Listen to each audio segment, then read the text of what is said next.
Bonjour et bienvenue sur Symbole Vidéo, je suis Orkwild et aujourd'hui je retrouve Matt pour parler de Andor, les épisodes 9 et 10. Ah là là, ces deux épisodes qui étaient, ma foi, très sympas et qui viennent couronner encore une fois cette série qui ne fait que se bonifier épisode par épisode. Et après Seigneur des Anneaux qui était approximatif, ça fait plaisir de voir une série qui, tout simplement, qui excelle dans son registre et qui nous livre de magnifiques choses. Surtout qu'au tout début de la série, on avait eu légèrement peur, parce qu'on avait des épisodes où on tournait un petit peu en rond. Donc c'est vrai que comme on avait Seigneur des Anneaux à côté où c'était un peu compliqué, on s'était dit « Ah non, encore une série qui va être décevante ». Et en fait, non. Chaque nouvel épisode apporte vraiment de l'action super bien gérée. Les tensions, tous les personnages sont vachement bien. Ils s'interagissent bien entre eux, il y a beaucoup de personnages et je trouve qu'ils ont vraiment une très belle personnalité. On en reviendra peut-être un peu après dans la partie critique pure et dure, mais en tout cas, c'est Andor pour l'instant, une franche réussite. Il reste 2 épisodes et qu'est-ce qu'on a hâte de les voir. Allez, on passe à la critique.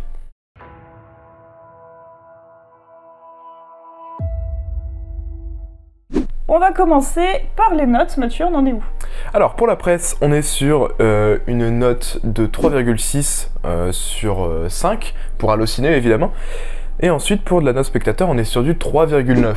Donc là, chez Allociné, on est sur des notes en constante évolution depuis le début de la série. Et chaque semaine, c'est meilleur. On voit que les gens sont vraiment en train de kiffer la série. Ouais, la note spectateur augmente petit à petit d'un point à chaque fois. Et c'est mérité. Dixième de point à chaque fois. Et... Effectivement. Pour du métacritique, on est sur un métascore de 74 sur 100. Donc c'est encore très bien dans l'ensemble. Et un user score de 7,5. Pardon. 7,5 qui est une note plutôt représentative plutôt en fait. Une bonne note, ouais. Effectivement, donc sur la presse, on est, je pense, c'est ce qui reflète un peu l'avis général qu'on peut lire tout à fait un peu cohérent partout. avec notre avis à nous aussi. Totalement. Bon, en tout cas, on va vous livrer notre avis. À tout de suite.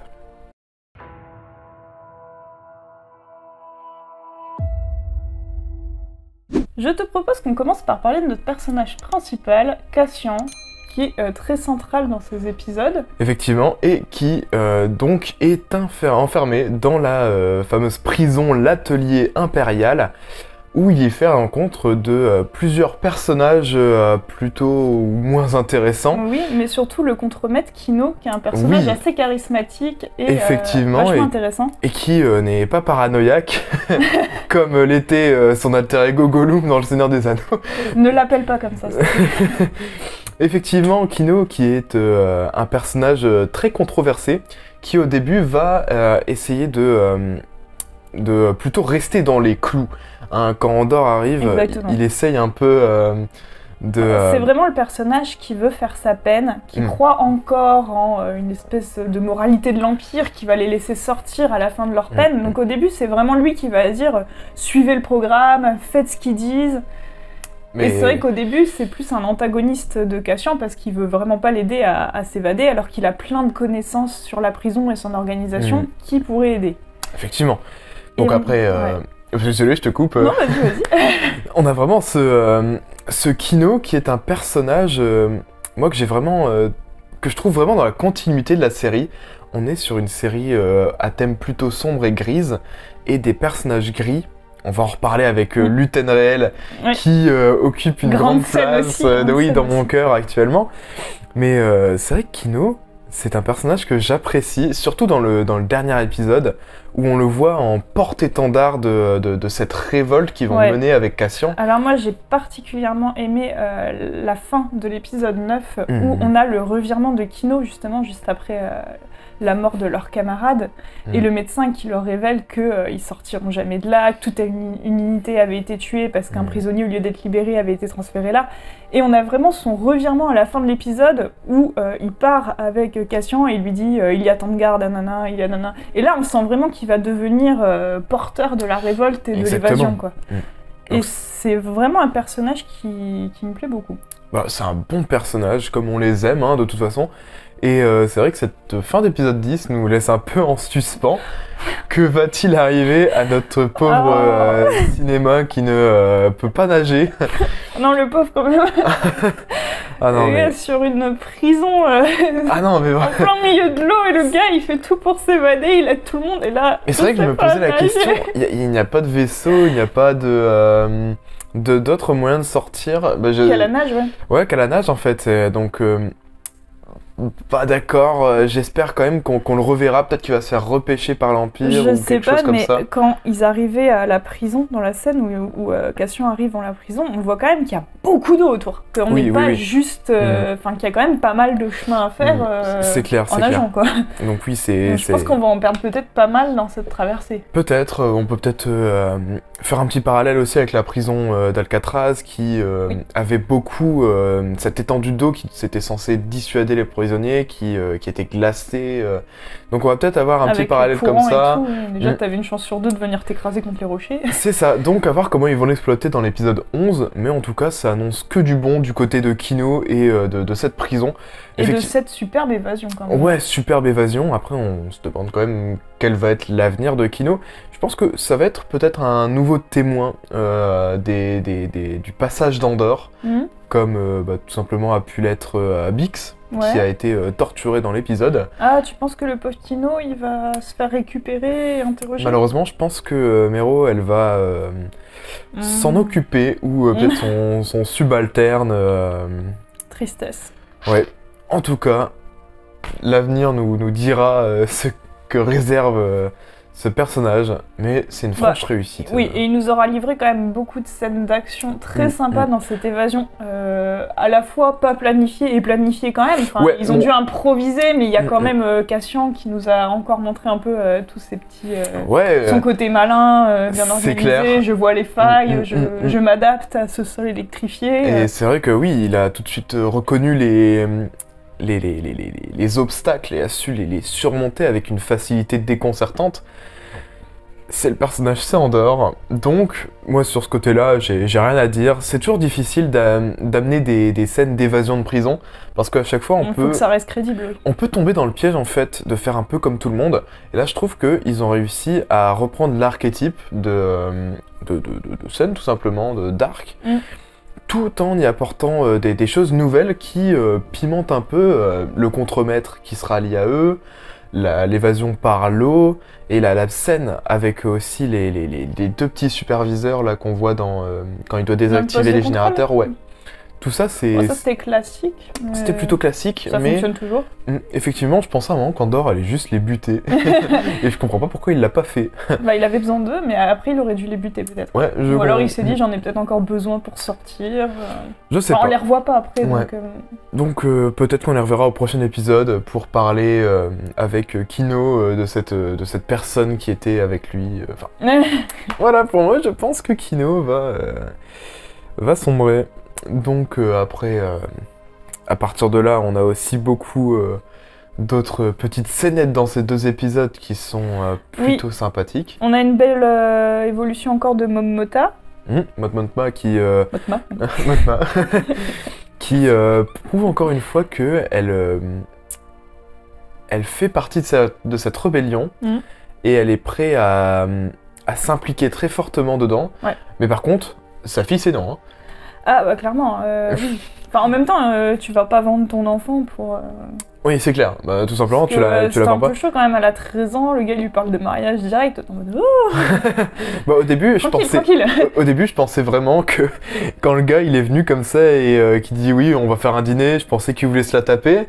Ensuite, quand il a parlé de son fils de 14 ans, j'ai dit putain, qu'est-ce qu'il va faire avec son fils dégénéré. Ah non, mais toi tu voyais déjà les trucs dégueulasses quoi. Et moi en fait j'étais parti, mais tu sais à la Viking, genre où t'as une scène comme ça où le mec il demande à une meuf et tout. Enfin voilà, moi j'étais parti dans ça, tu vois, et vu le ton sombre de la série, je pensais qu'ils allaient partir là-dedans, mais bon, ça reste un mainstream, ça reste du Star Wars, du grand public. Quand même, oui. Donc voilà, ils ont pas voulu partir trop loin, mais ça part quand même sur un mariage non consenti.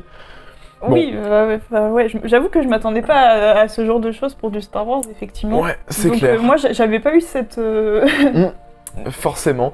Mais bon, on a encore beaucoup de choses à parler de Mon Mothma. Après, je me suis dit, pourquoi elle accepte pas juste qu'il rencontre sa fille, puis après, ça l'engage à rien, tu vois. C'est vrai, ça n'engage à rien. Mais voilà,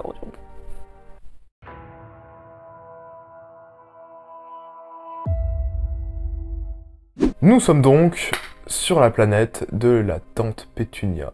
Gollum, tante Pétunia, t'es dans les références aujourd'hui. Trop de références, hein. Oui, donc Ma en fait, culture cinéma trop parlons grande. donc de Marva, mère de Cassian Andor. Qui est toujours surveillée. Qui est toujours surveillée par Cinta, hein, qui espère encore qu'Andor revienne pour le tuer. Sympathique. Oui, bah, c'est les rebelles, hein. Enfin, certaine idée de la révolution. Enfin, voilà. Donc après Marva, il se passe pas grand chose avec elle sur ces 2 épisodes. On sait juste qu'elle est malade. Oui, qu'elle refuse de prendre ses médocs et qu'elle se fait vomir. Voilà. Voilà, donc je pense que ça va évoluer dans la suite. Effectivement. Parce que bon, c'était quand même un personnage badass, on le voyait dans les flashbacks des épisodes d'avant, donc ça m'étonnerait qu'elle se laisse faire quand même. Donc à voir. Sur cette planète, on a aussi Bix, la pauvre, qui se fait assez salement torturer. Hein, technique de torture très innovante, qui lui font écouter des cris d'enfants qui bousillent le cerveau. Non mais Miro est très inventive. Hein, Exactement. C'est vrai que on avait déjà très peu de sympathie pour ce personnage, mais alors là... Bah étonnamment, c'est pas un personnage que je n'aime pas, parce qu'elle est vraiment méchante, donc on pourrait la détester, mais je sais pas, elle a quand même ce côté... je sais pas. Elle a un good vibe. Ouais, voilà. Enfin bref, peut-être qu'elle écoute du reggae dans ses heures de pause, c'est ce qui la rend aussi sympathique. Mais moi, je pense qu'elle écoute plutôt effectivement des cris de gens qui se font tuer pour voilà. se détendre, tu vois. On la voit plutôt comme ça. Hein. Sacré Miro. Bon, en tout cas, elle va essayer d'enrôler notre petit Karl. Bah pas trop, il y a même une scène où il vient la draguer quand même, dans cet épisode 9, où il l'attend à la sortie, enfin non, à l'entrée de son travail, et qui vient vraiment harcèlement de rue, quoi. Ouais. Là, mademoiselle. Ah non, mais on était totalement sur ça. Et elle finit par lui dire qu'elle va le faire virer s'il revient, enfin... Mais je pensais que la relation entre ces 2 personnages évoluerait plus favorablement, du style, on va arrêter Cassian ensemble, tu vois. Ouais. Mais là, on est vraiment sur Karn qui revient, limite, il lui fait une déclaration d'amour, tu vois. Et elle qui est en mode, mais dégage, sale déchet, laisse-moi tranquille, j'ai pas besoin de ton aide. Effectivement. Donc Karn, il va quand même réussir à retrouver un peu de travail. Ah oui, heureusement, parce que niveau vie sentimentale, là, et ça, en vie familiale avec sa mère qui l'écrase à chaque fois, qui fouille sa chambre. Ouais, non, mais on est sur vraiment un délire avec Karn, il se fait chier dessus par tout le monde. Mais bon, c'est peut-être un peu l'archétype du fonctionnaire, ou je ne sais pas. Non, je sais pas. Mais c'est vrai que je le voyais pas en harceleur, j'étais surprise de cette scène. Bah, c'est encore une nouvelle facette du personnage qu'on découvre. Voilà. À voir comment ça va encore évoluer avec ce fameux personnage. Bon, en tout cas, je pense qu'on peut enchaîner sur le dur. Attends, je voulais te parler de Vel quand même avant. Bon, parce que Vel qui arrive dans l'épisode 9, et on découvre quand même que c'est la cousine de Mon Mothma. Oui. Ce coup-là, je l'avais pas vu venir. Effectivement. Je n'y attendais pas du tout. Bah, c'est sorti de nulle part, mais bon. Ça passe comme révélation, à voir ce que ça va impliquer par la suite au niveau des personnages, et surtout de la relation Vel oui, parce que Andor. Ça n'a pas impliqué grand-chose là dans leur rencontre dans l'épisode 9. Dans l'épisode 10, on en a pas reparlé, donc à voir. C'était intéressant de voir la relation entre elles, mais bon, pas non plus grandiose. On va dire ça. Mais personnage grandiose, hein. Et je pense qu'on est enfin arrivé au moment où ce personnage, on doit en parler. Luthien réel. Ah oui.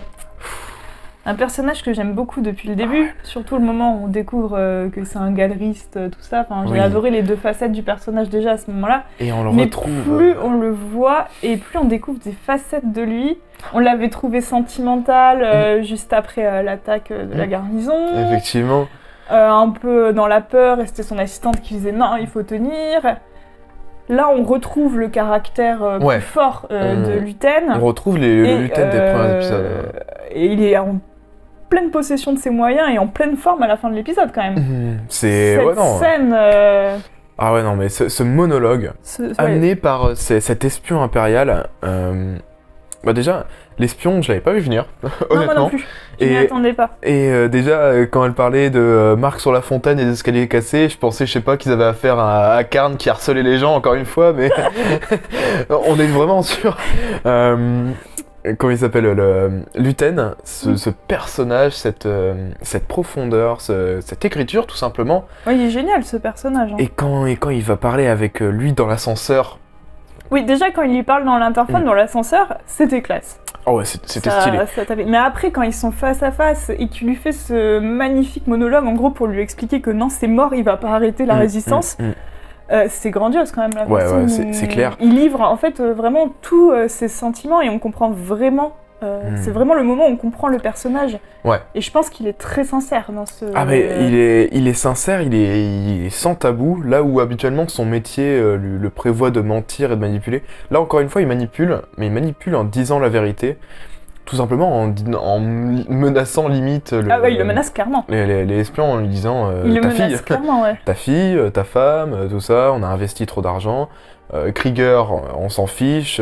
Si 50 mecs doivent aller mourir à la centrale, bah pour te garder, nous on le fait, tu vois. Et ce personnage gris qui tend maintenant un peu plus sur le sombre, quelle profondeur quoi. Ça fait tellement plaisir d'avoir des personnages comme ça dans un Star Wars. C'est des personnages qui viennent vraiment relancer la sauce Star Wars et qui viennent tout simplement... Carrément, je pense que Luten c'est vraiment un personnage qui va devenir emblématique, tu vois. Oui. Et on ne le voit pas on ne le voit pas sur Rogue One. Et Luten dans les prochains épisodes, il l'est rajouté du coup. Ouais. Il l'est vraiment rajouté vu qu'on le voit pas dans Rogue One. Et c'était une excellente idée des scénaristes. C'était vraiment un personnage hyper bien construit et hyper bien développé. Effectivement, donc tout simplement Luten, on attend de voir ce qui va se passer pour lui dans les deux épisodes restants, mais on sent déjà que ça va être un personnage d'anthologie qui va nous faire vibrer. Peut-être qu'il va se sacrifier. Peut-être. Parce qu'avec son monologue là, oui. On voit bien le personnage qui serait tout à fait capable de se sacrifier pour la cause et qui même pourrait voir ça comme une espèce de délivrance de sa souffrance. De rédemption, oui, peut-être, pour tout le mal qu'il a fait. Alors je vois plutôt parce qu'il souffre, enfin il dit clairement que... ouais, il souffre, il est en...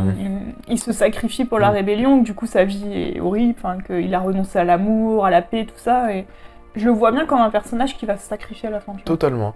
Donc en tout cas, on laisse l'avenir... L'avenir nous le dira, tout simplement.